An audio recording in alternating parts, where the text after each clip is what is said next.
ป้องกันศาสตร์ไก่สนพรหมวิหารแม่นวิทยาคารหนึ่ง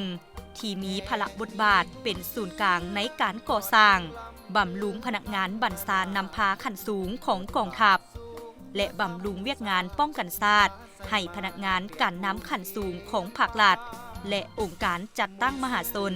28 ปีแห่งการสร้างตั้งวิทยาคารป้องกันศาสตร์ไก่สนพรหมวิหารได้ประกอบส่วนเข่าอย่างตั้งหน้า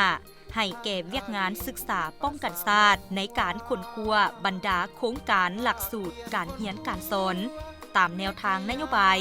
และแนวคิดซี่น้ำการทหารของภาครัฐก็คือกระทรวงป้องกันประเทศเพื่อตอบสนองตามความเรียกร้องต้องการของชาติและของกองทัพในระยะใหม่สมเสยวันสร้างตั้งวิทยาคารป้องกันศาสตร์ไก่สนพรหมวิหาร13 ธันวา 1996